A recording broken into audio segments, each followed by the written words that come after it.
ઇતિહાસના પાનાઓમાં એક એવું નામ જે જીતવા નીકળ્યો હતો આખી દુનિયા. એ નામ હતું સમ્રાટ સિકંદર મહાન. મેસેડોનિયાનો યુવાન રાજા સિકંદર, જે બાળપણથી જ જીતની ભાષા શીખ્યો હતો. એનું એક જ સ્વપ્ન, વિશ્વ વિજેતા બનવું. એના સામે પર્શિયન ઝૂક્યો, મિસ્ર ઝૂક્યો. એક પછી એક રાજ્ય ઘૂંટણીએ પડતા ગયા. હવે નકશા પર એની નજર અટકી ભારત પર. ભારત, જ્યાં સોનાથી વધારે જ્ઞાન કિંમતી હતું, જ્યાં રાજાઓ તલવાર સાથે આત્મસન્માન લઈને લડતા. સિકંદરને લાગ્યું, ભારત પણ બીજા જેવું જ હશે. એક યુદ્ધ, એક જીત અને ઇતિહાસ મારી સાથે. પણ ભારત તરફનો રસ્તો સરળ નહોતો.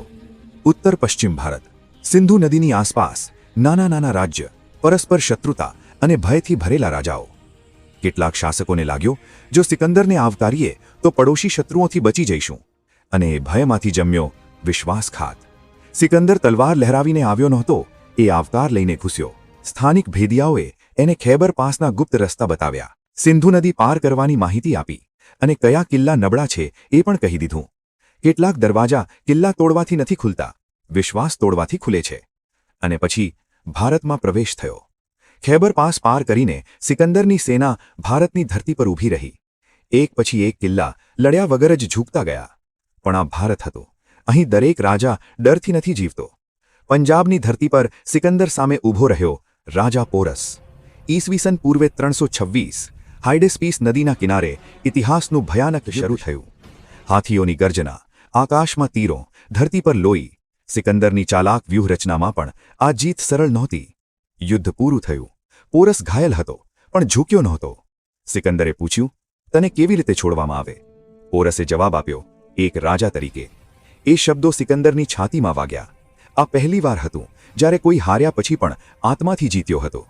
સિકંદરે સમજી લીધું, ભારતને ભેદથી પ્રવેશી શકાય, પણ આત્માથી હરાવી શકાય નહીં.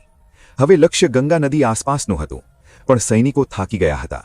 લગાતાર યુદ્ધો, અજાણી ભૂમિ, અને સમાચાર મળ્યા કે ભારતમાં હજુ આવા હજારો પોરસ છે. સૈનિકોએ આગળ વધવાનો ઇનકાર કર્યો. એ રાતે સિકંદર તંબુમાં એકલો બેઠો હતો. એણે આખી દુનિયા જીતી હતી, પણ આજે પહેલીવાર એણે પોતાની અંદર ઝાંખી કરી. શક્તિ માત્ર જીતવામાં નથી, ક્યારે અટકવું એ સમજવામાં પણ છે. ભારતમાંથી પરત ફરતો સિકંદર વિજેતા હતો, પણ બદલાયેલો વિજેતા.